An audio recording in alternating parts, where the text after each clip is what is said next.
When his mom turned out the light and left the room and closed the door, he hid under his covers. He thought there was a monster under his bed. Then we went biking. We were swimming in the ocean. My hands were up, my head was back. I said, ah. But nobody knew why Bob was so sad. Not the monkey, tiger, lion, gorilla, nobody. Differences. It's what makes us human. In our schools, there's no such thing as one size fits all.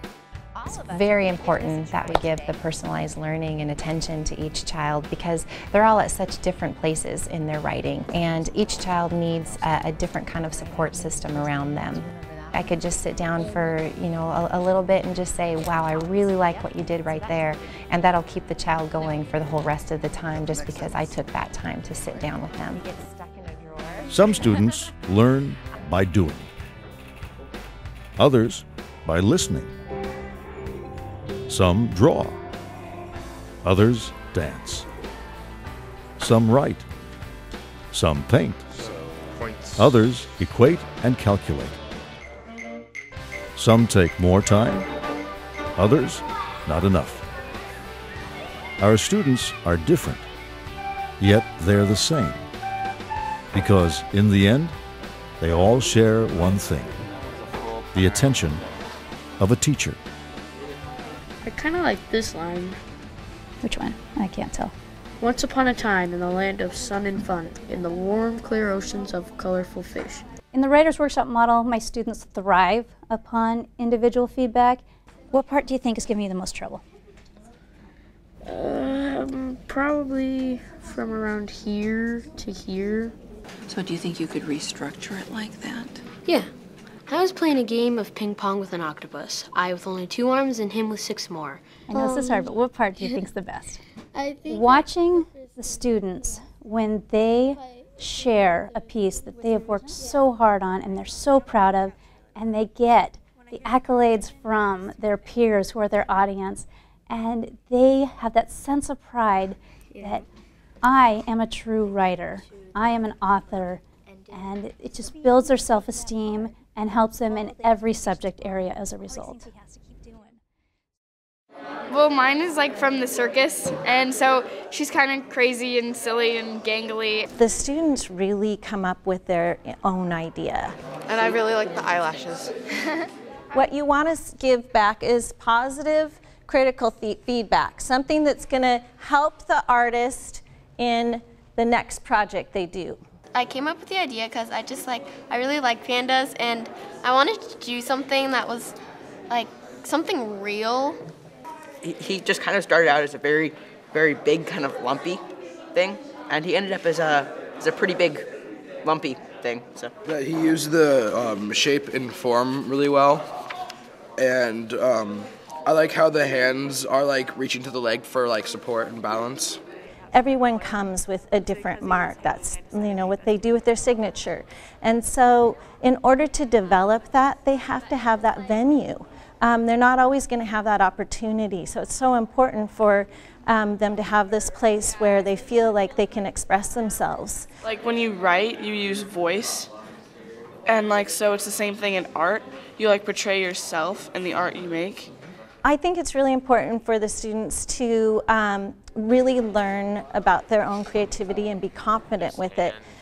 Because in the 21st century, they need to be able to take that confidence and feel comfortable with their creativity, their imagination, their innovation into the working place where they can collaborate and share their ideas.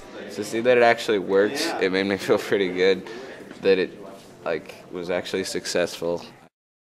So first of all, Iran is in war with what country? What neighboring country? Iraq. Our main focus is education, not just on core academic subjects, but on educating the whole child, a more holistic approach. Do you agree with that statement that once you turn 14, you no longer need your parents?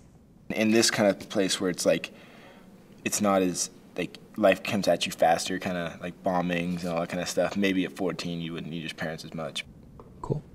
Anybody else want to add on that? Bronwyn. I think she's affected by things she sees going on around her. Like there's 14-year-olds like going off to war. And The teaching style at Crest is really personalized. The teachers really focus on making sure that the student has everything they need to learn better and achieve their academic goal. There's guidelines here, but it's like when you do a project, it's like you ask them if you can do it the way you want to do it, and they open it up so that when you want to do a project, like maybe make a movie, they'll let you make a movie about it instead of doing just a poster or PowerPoint. I think it's important for kids because if you're just one of the students in the box, so to say, you are going to get left behind in a modern world that is looking for people who have creativity, people who are inspired and can take their creativity and their inspiration and push it to new things that we haven't seen yet.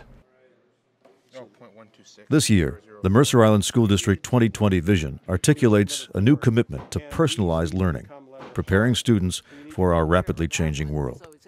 Yet the state of Washington is further cutting funding for education. I think kids should have a choice in what they wear, and schools shouldn't prevent kids from showing who they are. You were able to use what you learned in this whole journey, this whole reflection, and include it in your on-demand writing. My teacher helped me learn to write by telling us to show, not tell. So instead of saying she was cold, she was shivering all over. She helped us explain more, and so it made writing a lot more interesting. At the end of the journey, I think, and I hope, every single student is more aware of who they are, more aware of the way they study, more aware of what their needs are, and that will enable them to transition to middle school and high school a lot better. 21st century education isn't about memorizing things, isn't about mastering a body of knowledge, it's about thinking, it's about creating and innovating. I sometimes wonder how I can ask my teachers to do more than they're already doing. If we're going to attain the 2020 vision, I need every single staff member I presently have. Our students are different, yet they're the same. Because in the end, they all share one thing: the attention of a teacher and the commitment of our community.